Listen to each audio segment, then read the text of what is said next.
Alexander and Sadiqur fundamental of electric circuit বইয়ের chapter 3 এর এটা এক্সাম্পল 3.5। কোশ্চেনে বলছে for the circuit in figure 3.18 find the branch currents I1, I2 and I3 using mesh analysis. That means এখানে এই যে সার্কিটটা আছে এই সার্কিটের I1, I2 and I3 এই তিনটা কারেন্টের মান বের করতে হবে মেশ অ্যানালাইসিস ব্যবহার করে। ওয়েল, কোনো সার্কিটে মেশ অ্যানালাইসিস অ্যাপ্লাই করার জন্য মেশ অ্যানালাইসিস অ্যাপ্লাই করার জন্য ফার্স্ট কাজ হচ্ছে ওই সার্কিটের ম্যাশগুলো আইডেন্টিফাই করা, এটা ফার্স্ট কাজ। অ্যান্ড সেকেন্ড কাজ হচ্ছে ওই ম্যাশগুলোতে কেভিএল অ্যাপ্লাই করা, দিস ইজ সেকেন্ড ওয়ার্ক। তো আমরা তাহলে প্রথমে এই সার্কিটের ম্যাশ আইডেন্টিফাই করব। ম্যাশ আইডেন্টিফাই করার আগে জানতে হবে যে ম্যাশ কি। ম্যাশ হচ্ছে এমন একটা বদ্ধ পথ যার ভেতরে অন্য আর কোনো বদ্ধ পথ নেই। তো এখানে 15 ভোল্ট, 5 ওহম, 10 ওহম, 10 ভোল্ট এই চারজন নিয়ে একটা বদ্ধ পথ তৈরি হচ্ছে। এখন এই বদ্ধ পথের ভেতরে অন্য আর কোনো বদ্ধ পথ নাই। তো যেহেতু এই বদ্ধ পথের ভেতরে অন্য আর কোনো বদ্ধ পথ নাই, তাই এটা একটা ম্যাশ। এবং আমরা ধরলাম এটা হচ্ছে আমাদের ম্যাশ 1।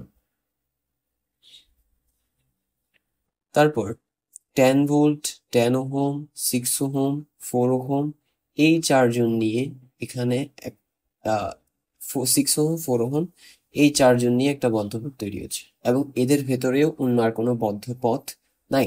দ্যাটস ওয়াই এটা হচ্ছে একটা ম্যাশ এবং এটাকে আমরা ধরলাম ম্যাশ 2।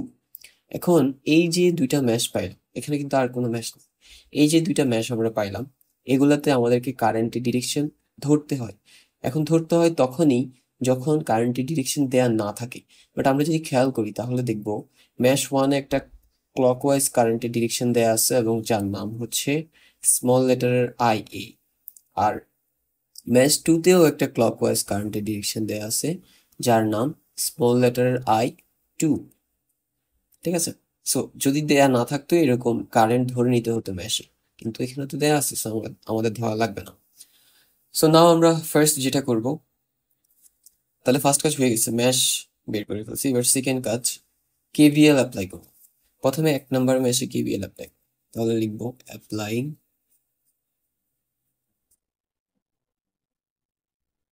KVL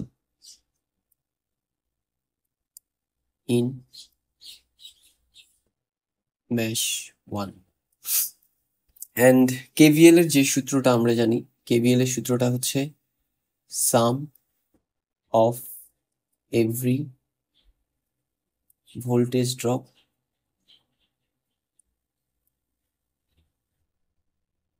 equal 0। সো এটা আমরা একটা ট্রিকের সাহায্যে করব। কিভাবে?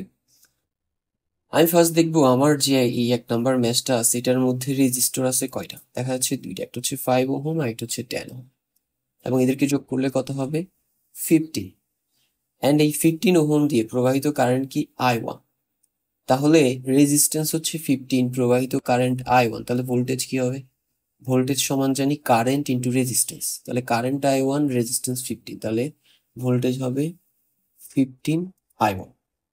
এবার এই ম্যাশের মানে 1 নাম্বার ম্যাশের কোন রেজিস্টরটা 2 নাম্বার ম্যাশ শেয়ার করতেছে?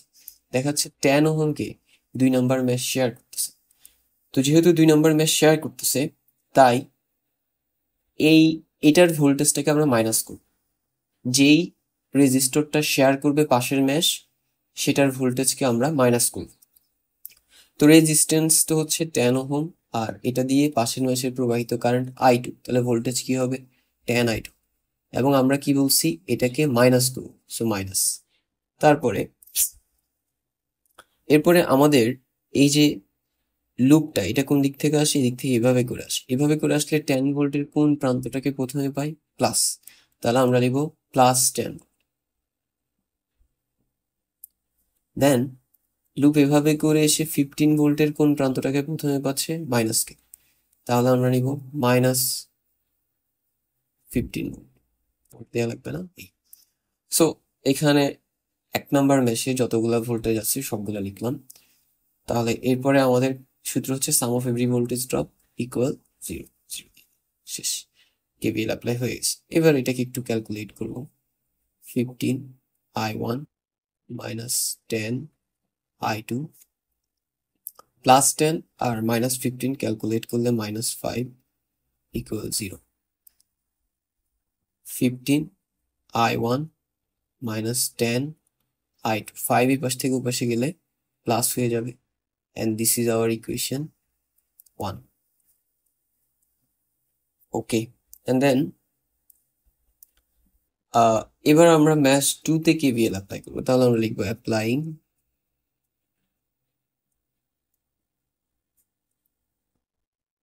KVL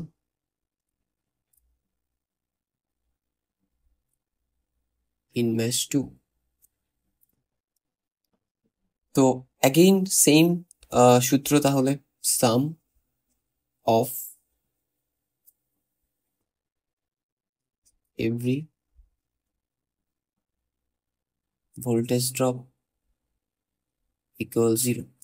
এখন এই কেভিএলটা একটা ট্রিকে অ্যাপ্লাই করবো। সেটা কি, ফার্স্ট এই ম্যাশ 2 তে কয়টা রেজিস্টর আছে দেখতে হবে। দেখাচ্ছে দুইটা, 10 ওহম আর 6 ওহম। এদেরকে যোগ করলে কত হবে, 16। এদের মধ্যে দিয়ে প্রবাহিত কারেন্ট কত, I2। তাহলে রেজিস্ট্যান্স 16, কারেন্ট I2, তাহলে ভোল্টেজ কি হবে, current into resistance, that means হবে 16 I2। অ্যান্ড এই কারেন্ট, এই ভোল্টেজটা যেহেতু 2 নাম্বার ম্যাশ, মানে আমি যেই ম্যাশে কেভিএল অ্যাপ্লাই করতেছি সেই ম্যাশের কারেন্টের কারণে হচ্ছে, তাই এটা প্লাস। ঠিক আছে, এবার দেখতে হবে এই ম্যাশের কোন রেজিস্টরটা পাশের 1 নাম্বার ম্যাশ শেয়ার করতেছে। দেখা যাচ্ছে 10 ওহমকে 1 নাম্বার ম্যাশ শেয়ার করতেছে।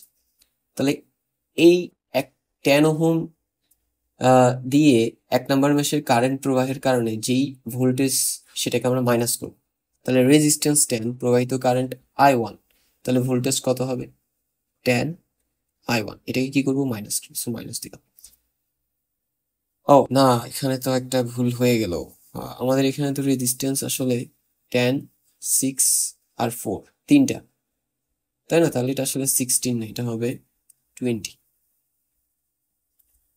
এটা হবে 20, তিনটা রেজিস্ট্যান্স 20 I2। ওকে,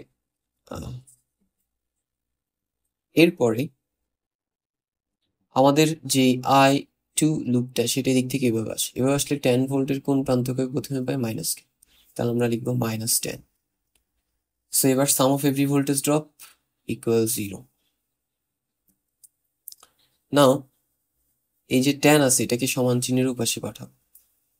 তাহলে -10 হয় প্লাস 20 I2, 10 এই পাশ থেকে উপাশে গেলে plus, and this is our equation 2.